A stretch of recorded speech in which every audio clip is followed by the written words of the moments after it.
Hello, everybody. Oh, welcome back, y'all, to the Her Hoop Stats podcast right here on the Her Hoop Stats podcast network. I am Christy Winters Scott, joined by my girl again. How did we get so lucky? Helen Williams back in the D-Mac, building, man. y'all. D-Mac, yeah, he put us together again. The back to back. How about that? Run it back, Helen. Oh my God. Speaking of running it back, oh my God, these Las Vegas Aces. Can they run it back again? I know we'll talk about more things, but just had me on that vibe. Like everybody is talking about the momentum that they're regaining, right? After a couple of hiccups in the first half of the season. But now, boy, they seem to be steamrolling people, Helen. What do you think about that? And can they run it back for a fifth and fourth and fifth? A fourth in 5 years. Can they run it back for the fourth time in 5 years in Vegas? There you go. I am. I would say I'm cautiously optimistic, Okay.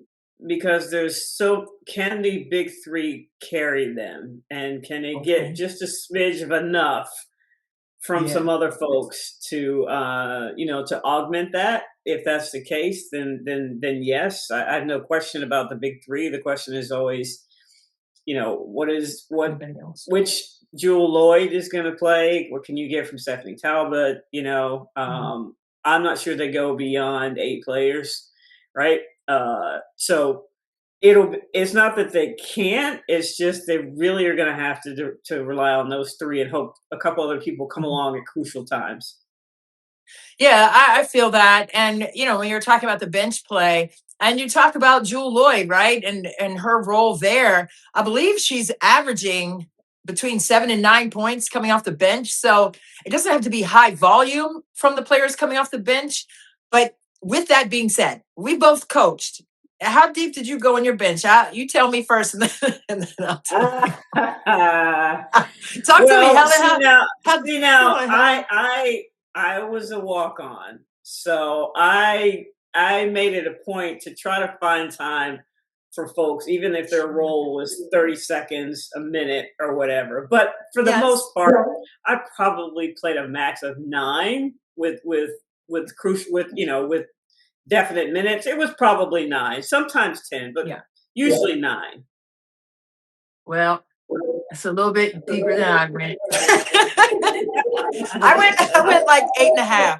I went 8.5, Helen. And I mean, depend on the game. But I love them all dearly. I love them. I'll squeeze them until they pop. Those are my dogs for life. But 8.5. But anyway, but the bench for Vegas, right? They're going to have to really come in and be highly productive. And when I say highly productive, is not necessarily on the offensive end, right?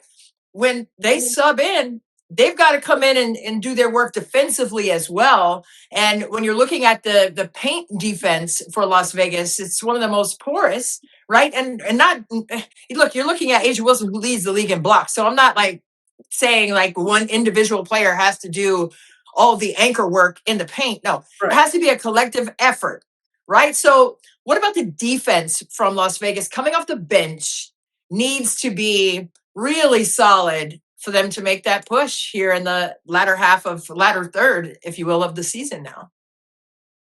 Yeah, and I think if that's the case, then they can generate some easy baskets, right? Where like Asia's having to work hard for everything she gets. She's got 2, sometimes 3.5, people on her, and the more easy baskets you can generate from your defense, the better it is for Vegas.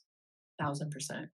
1,000%. 1,000%. I mean, Asia not only leads the league in blocks, but also in points per game, even with the kitchen sink being thrown at her on a nightly basis. So, I think it's going to be intriguing to see that. But, Becky Hammond gets it right. And I love listening to her. Like the way that she coaches them, or even like in pregame, it's like she has this calm force. Like it's like a little bit of both.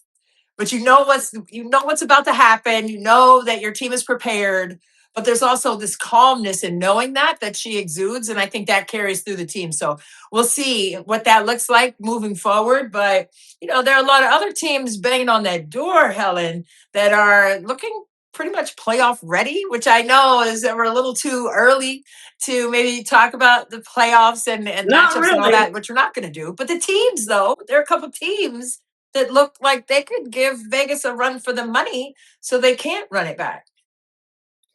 I well, one team that I think should give them a run for their money, they're playing tonight, which is Atlanta. But Atlanta is an enigma. You watch them and they should be better than they are. And I keep looking at them trying to figure things out. And I really feel like Ryan Howard needs to do more. Like I watch her and I don't feel like she empties the tank. I feel like she has so much more to give, Okay. right? And this isn't to say that she's not playing well. I Right. just think she has more to give. I went back. So weird. I went back and looked at her stat line from when I did the NCAA tournament game, Kentucky versus Princeton. Ooh. And I remember during that time, I kept saying to people, everybody's like, "Oh, Kentucky's going to win. Kentucky's going to win." I'm like, I'm telling you, watch out for Princeton. Watch out for Princeton. And in her stat line, she had 20 points and seven rebounds. And this feels weird to say, but this is how much I respect her ability. I thought she should have given more, and had she given more, I think Kentucky would have beat Princeton. So this has been my thought process about her for a long time now, because she is capable of putting up 20, 25. And I feel like she doesn't empty the tank. And she has so much more ability, and I think that hurts Atlanta. Now, some of Atlanta obviously is going to be coaching, putting people in the right places, and things like that. But I just think she has more to give. So it'll be interesting to see when they play Vegas tonight. I don't know what your thoughts are, but that just Yeah. is kind of when I'm looking at them now. I don't know if they're going to have Jordan Canada, because they didn't have her against Indiana. I don't know if she's playing tonight. That's really crucial for them as well. No question about it. And that's what I was going to say. In terms of being like a table setter, Jordan Canada is that for Atlanta. So without her, it does put a lot more of the onus on a player like Ryan Howard to not only get buckets, if you will, but also initiate and also kind of set the offense up a bit, right? A little bit more so than she would if Jordan Canada was there and able to supply that for them. But for me, when you say not emptying the tank, and I feel you, and I'm just trying to iron that out. When you say that, and I know you said it, a lot of it is schematic. Do you think that defenses are taking her out of being able to empty her tank on the offensive end, if you will? Like, is it something that they're taking away from her skill set that is kind of strangleholding and locking her into a place where she can't unlock it on her own, and she relies on her teammates to get her unlocked? No, I think she has the ability to unlock herself, right? And Okay. some of that's going to be schematic too, but I feel like she, and this is just my opinion, just I feel watching you. her over the years. I feel like she doesn't necessarily sometimes have the killer mentality, like when she Mm, needs to on a consistent basis for a sustained amount of time, if right. that makes sense. Like if you look at the difference between uh, the pace at which she plays and the Right. pace at which somebody like Kelsey Mitchell plays, right, irrespective of size, Kelsey Mitchell is going 200 miles an hour for 40 minutes. So much And so he that is. last year, Mhm. she had that issue with, and I can't even pronounce this word, rhabdomyolysis, where she literally emptied the tank of her body, like got that sick that had to go to the hospital. That's what I'm Yeah. talking about. Like, there's a difference there, and I just think Ryan Howard is so talented and has so much more. I'm not saying she Mhm. has to play the pace that Kelsey Mitchell does, No. but I just think there's more there. I just think there's more Mm. there. Yeah, I'm gonna watch that a little more exclusively just to see. It's just hard because I think 30 games, Carl Semesco in his first season there in the win column last year for Atlanta, So I know, and they have different pieces obviously this year. And Bree Jones came back, but now she's out again. So there's just been like this in and out. Now Jordan Canada has been out, maybe coming back in. We don't know for sure yet. But that's tough. And again, as coaches, right, that's something you have to deal with, the ebbs and flows of it. It's not an excuse, it's just the reality of the situation. And it is a different team. And then Angel Reese is a different player to have on the floor as well, with her high volume of rebounds and her energy level that she brings and the gravity that she pulls to her space on catches or not, right? Whether she has it or not, she's a gravity pulling player. So it's going to be interesting, like you said. And what I like to look at too is how teams guard. And that's why I kind of said that. How is Vegas going to guard Atlanta, especially if Jordan Canada is out, right? Because that's going to change things. Because I know if I'm coaching, we're matched up with a team and their point guard is out. Oh, we're blitzing and rotating whoever's coming in next to be there. We're trying to get it out of their hands or make them make a rushed decision, right? So the defensive schemes change in terms of the personnel. So I want to see what Las Vegas looks like in that regard and how they guard and look to see what Atlanta does to counter that. So I thought that Indiana game with Atlanta, I thought that game was a chess match for sure. I saw Steph White change to either a zone or a man after a timeout. When Atlanta called the timeout to set a zone or a man play, she So flipped it. it was a I zone. thought Yeah, that was so good. See, stuff like that. I'm like, oh, that's how a did they do perfect that so bad? example, though. Yeah. If you look at Indiana, if Caitlin Clark doesn't play, they still have a chance. Mhm. Kelsey, Aaliyah Boston, Timkins is playing really well now. She is. Um, you look at Minnesota; they didn't have Fee. They Right. somehow figured it out as well. So that's what I'm just saying about them is that Mhm. I get it. Injuries are important, and the point guard position is important, but Yes. you got to figure it out. Like Yeah. if they're not in the game, they're True. not in the game, and other True. people have to step up and take over. Yeah. And some of that's on the coaching, right? If you're not going to have a certain player, then you got to figure out, okay, well, if I don't have Jordan Canada, maybe I got to run a lot of screen and roll to keep people from defending so far out in the point guard. But that's all I'm Yeah. saying is because I think Yeah. Atlanta is so talented, They are. and I sometimes I get frustrated watching them. Well, we'll see. Maybe tonight will be different for you, Helen. Maybe they'll flip the script, turn it around for these things to turn it around. Don't But we'll come for me in see. the comments, people. I'm just saying what I Leave see. Helen Don't alone. come I for would me take my earrings off. Come in the help Helen out. No, but I think that's going to be really fun to see. Like, I love to see the thought bubbles, if you will, of the coaches and Yeah, like yeah. I'm why they're excited doing for this things. game. So I'm good, man. So excited for the good. game. Yep, Yeah. absolutely. Yeah, and the Valkyries, they've been coming on strong as well, and also the All Star Game 2027 will be in the Bay. Yay! That's how I like to say it because it's gonna be fun out there. I might have to go ahead and get out to the West Coast for that one. Just I make keep your saying, reservations now. go. Say it again. Just make your reservations now. I should. You know what? When we get off here, I'm gonna go ahead and get on, I've Travelocity or already something like started that. looking See at if flights. I've already turn it started up, looking turn at some stuff. stuff. Yeah, that's Yeah, gonna be fun. I keep saying, can you win without a force in the middle? But they make people play so ugly, right? They Yes. played Dallas. Dallas was 5 for 22 from 3 point range, 23%. They turned the ball over 18 times. Golden State got 20 points off those 18 turnovers. So they are just locked in, and Yes. that's effort and that's coaching and Mhm. coming together. And I wouldn't be surprised if they got past the first round. It'll be interesting to see if they prove me wrong and get all the way without an enforcer in the middle. Right. Yeah. I mean, they have all those guards. It's almost like, you always say guard your yard, right? So you have the paint that's guarded, but everyone thinks that's about the post players or the interior players. But they have a fortress set up with their perimeter players defensively, right? Exactly. You can't even see the inside because they No, are giving you the business so far out away that's from right. the lane from the 3 point line that Yeah. people struggle. And every shot is a contested shot. It's very Yes. rare that there's just a wide open shot when you play against Golden State.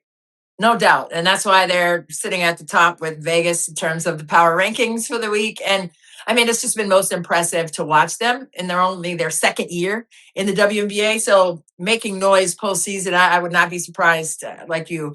But what other teams right now are pushing that button? Like, don't forget about us over here. As you know, there's like 10, 12 games left for most teams.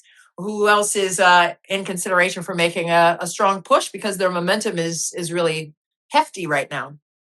I'm just gonna say this: your team, the Mystics. Like I watched them play, and I'm like, you know what? And I used to say this to my players all the time. You only need 1 point more than the other team at the end of the game, and the Mystics are the kind of team that will do that to you. They may play terrible, and we talk about their youth and inexperience, but then you have a player like Sonia Citron that hits a shot at the buzzer. Like I can see the Mystics doing that and getting far in the playoffs.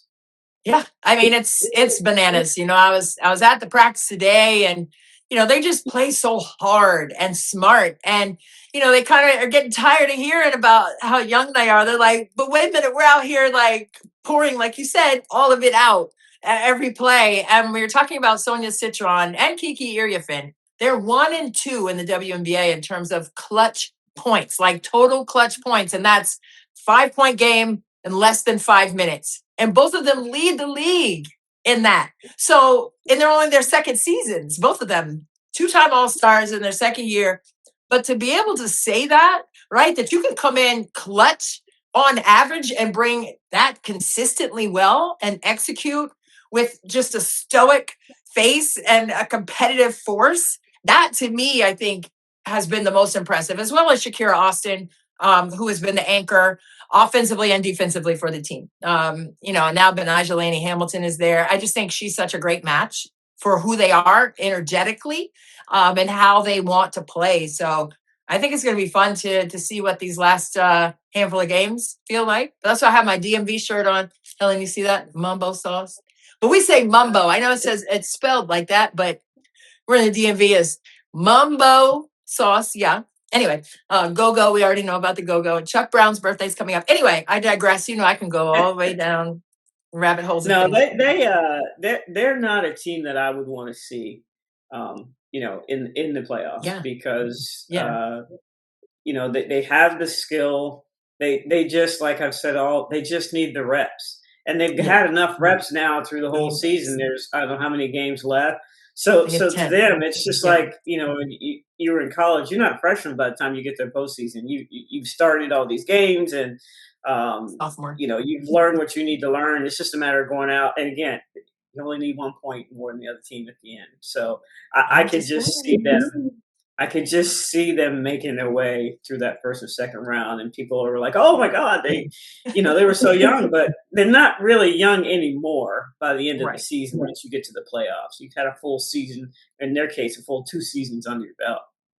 Yeah. I mean, and to your point, I mean, the defense has been able to carry them through, and that's why they've been able to be 1 point better a lot of times because their defensive prowess has been so solid when it needs to be, right? At the end of games, I think since the All-Star break, they're number one in defensive rating, Washington is. So they've really taken a lot of pride in that. And to your point, the second half of the season, you really see the competitive maturity and the personality, right? And I think that's such a big deal to have stamped, and what you're being held accountable to, right? And Sure. so for me, I'm just like, okay, they've ironed out who they are, and now they know. Now there's a measurable asset or entity, if you will. Like they understand, like this is us. Hey, we can be here and exceed and really have like a 20-point win, or we can be right here and be 1 point better, to your point. So I think it's their defense that they've really taken pride in, and they want to be held accountable to that, and to themselves in the mirror, the integrity behind that too, but also to one another in the locker room. And I think you could see that in them in the games. You could see the communication happening with the coaches and the players within the players, on and off the court and bench and everything else. So I just really think that it's a really big piece of their pride, right? And who they want to be, who they know they can be. And I think that and the possibility of the hope of that is what drives them. And I think that's what's fun to see as well in DC. Yeah, give the coaching staff credit for player development. I Yeah, think you, agreed. you don't get that. I mean, obviously there's No, talent there, but you don't get that without the coaching and the development. And I know we talk about Georgia Amore and that they needed another point guard, and I think she's improving. We don't see it right now, and we may not see it per se the way we'd like to see it, until next year. But all of the development of everybody on there, it's just you can see they get better and better.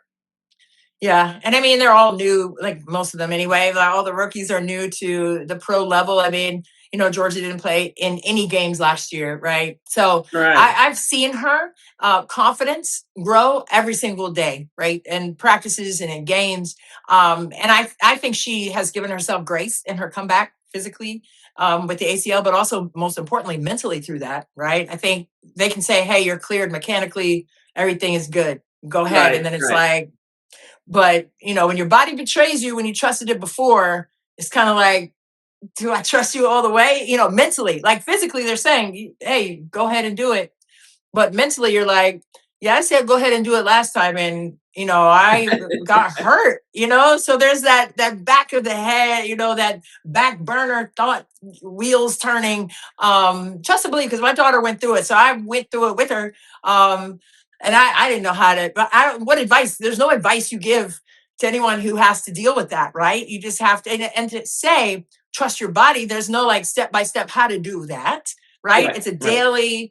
daily stacking of confidence, just to say, hey, I just got to go. And I don't know. You can tell when players are free from that, and but still, just to see her be able to operate the way that she has, and then now also with Sony running the PG2, if you will, I think that's been kind of taking a lot of pressure off of Georgia in terms of minutes at that point guard spot, right? To come in and give her a little, I don't know, solid backup at the point guard spot with Sony Citron. So I think that's also been good for Washington on both sides, What offensively are and your thoughts on defensively. New York?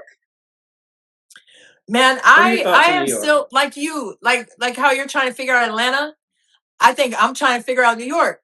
Like, to me, I just think it's the defensive side of the floor that I think is the biggest concern there. And no shade, because those players, I mean, they're Olympic gold medalists, like your MVPs with Stewie and everybody. Stu York, I get it, I love it. Collectively, though, there just seems to be the force of execution and the consistency of execution on the defensive side that is not well connected, play to play, right? You may see it sometimes. I'm like, okay, there they are. And then you see it once, and then three consecutive possessions on the defensive side after that. What happened? And it's, I don't know if people are picking them apart, like spacing them out because they're so big, right? The JJ and Stewie and the That's what long I was arms going to over ask here, you. they're big. Is that they're they are ginormous at times, and so while that is an advantage, is that also a disadvantage on the defensive end because people do space them out, they do get Yes. below them off the dribble, and they can get into the teeth of their defense. So Mhm. is that making the coaching staff going, okay, do we focus on offense with this group, or do Right. we change it a little bit and put in maybe a smaller lineup and focus on defense? How many adjustments do we have to make Yeah. from quarter to quarter with the lineup in that sense? Yeah, no doubt. I mean, I've coached a lot of different teams, small teams. We had no force inside really, but we were workhorses, much like the Valkyries, small and quick. And we had bigger teams, and I'm like, I almost like to have the small and quick teams, because when you don't have that, that you are able to be spaced out. Now you're vulnerable off the bounce more, right? And I think that's what we're seeing with New York. And you don't want to zone all the time because the three and key ability of the WNBA, right? You can't do that. If you do, it has to be an extended zone, like out past the lane lines. But then again, now you have, issues to get to the rim and protect the rim because you're spaced out. Now your size is like taken away, if you will, or at least neutralized, right? Because you're pulling out your bigger players to take up space so we can guard. We don't have these long run closeouts, so let's take a step outside the lane line. That's what I used to do with them, and that was hard because now we're giving up not only rim protection, but now we're giving up also rebounding and second chance opportunities. These little shifty, twitchy guards giving you a fake and getting down and getting a rebound. And I'm like, oh, You were So about to call them something that the FCC does not want you to use on air. what did I say? Yeah, no. You didn't say anything, but it was like you were about to say something Oh no, that I'm not good. that. So here's the thing: you also lose is you don't get as many transition opportunities, right? Right. Because they're getting into the teeth of your defense, they're scoring, so Yes. then they can get set up, and so then it's more difficult for you Exactly. to exploit Mhm. mismatches, Yep. which I think New York does not do enough of. Mhm. But maybe they can't because the defense is set because they've been scored on. So that's a problem too. Yes. Yeah. Agreed. Agreed. And I think they'll figure it out. I mean, they have vets on that team, and that's the thing that makes it a really big quandary to me in terms of, if you go and play pickup again, like I said, like nobody does anymore. I said that the other day. I was like, nobody plays pickup anymore. But if you go to the yard to go play pickup, right? And you see that the other team is, like you said, ginormous, like you already have it figured out how you're going to play. 5 out, move them away Yep. from the rim, get them out of there. So, number one, we can attack the cup. Number two, we can, beat them off the bounce, right? And even not even get all the way to the rim, but beat them off the bounce of 1-2 dribble pull up against the bigger players. I would hate to guard that. I would have hated to be outside the lane and then somebody put a little 1-2 fader. I would be so mad. So I get it, and that's what teams are doing to New York, pulling them outside of Yeah. their comfort areas defensively, right? And making them, get low. And that was the worst thing for me outside in the paint. I got my arm bar and my knee. Oh, we're working. Like at least I have some leverage. Oh my God. But you're facing me. And now I'm on an island with a wiggly one. No thanks, man. And then if the Bucks are out, no thanks. So I think And that's that's where what's the coaching happening. comes in. Exactly. That's where the coaching Exactly. comes in. What are you doing to combat that? Yeah. Yeah. I think it's gotta be. I mean, they've got to do a zone, but they also have to make sure they're not locked legged. And penguins, that's what I said, defensively, you can't have your arms down. You gotta make an X, baby. You gotta have your hands up in the passing lanes if you're that big, right? And it makes a difference. If you're a coach, you should go into your next practice and have your kids have their hands down like that. And now the offensive team, they can see everything, but then have them put it up like this. That's going to thwart any visibility, right? Or I'm not going to throw it if I think a hand can just pop that pass out of there. So if they can utilize their size within a zone, not so far out, but hands up and active, quick feet, and sitting low in a stance, even with their size advantage. I mean, I think that would be something to watch. But I mean, no penguins on defense. Like you can't have your hands down. Get them up. BMAC, that is the title of this podcast. No penguins on defense. No penguins. None. Zippy. Yeah. But and I love them though. But I think the possibilities are there, and they could be a team that Yeah. surprises us and makes a surge. If they get more consistent on the defensive side, I think New York can make a push. But they've got to do it on the defensive end first. Period. Yeah, Yeah. no question, and I do think obviously they miss Satu Sabali, so that's another 100%. person they had in the rotation.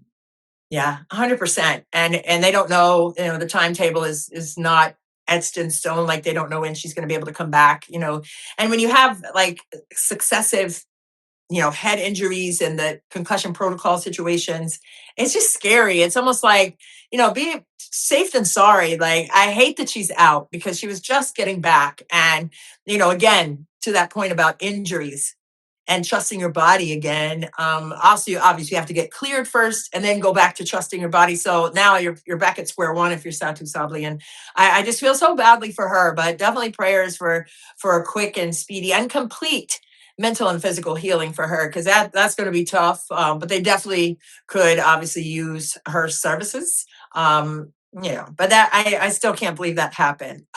That made me sad.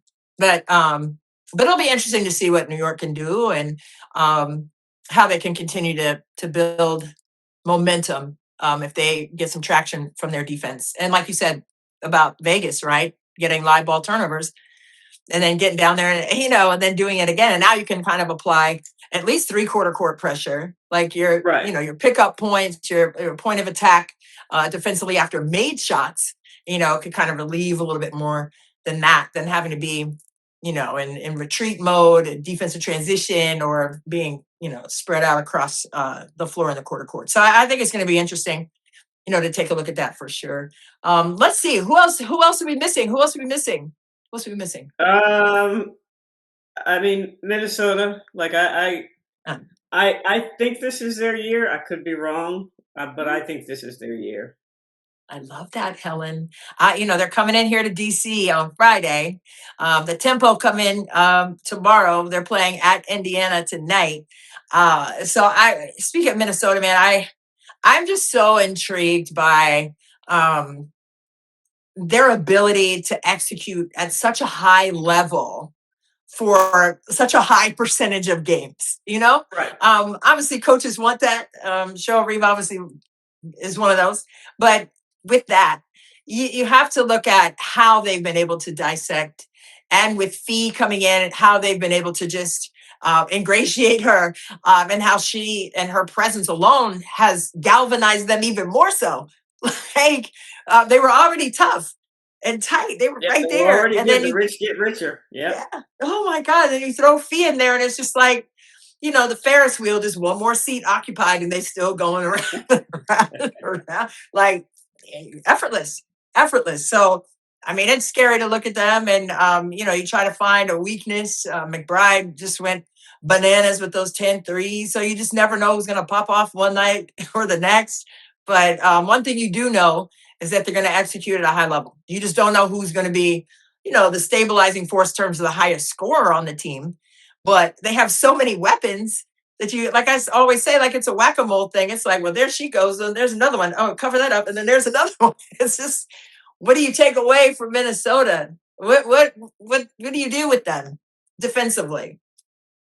Yeah, I mean the hard part is uh, um, they have a productive rotation, right? So people know their True. roles, and for Minnesota, they star in their roles. I know we talk about that a lot, Yeah, that's but true. the hard part is you got to stop them from starting their offense, but that means you'd have to stop Olivia Miles. I mean, come on, right? So that's difficult, and you do have Yeah. to pick and choose.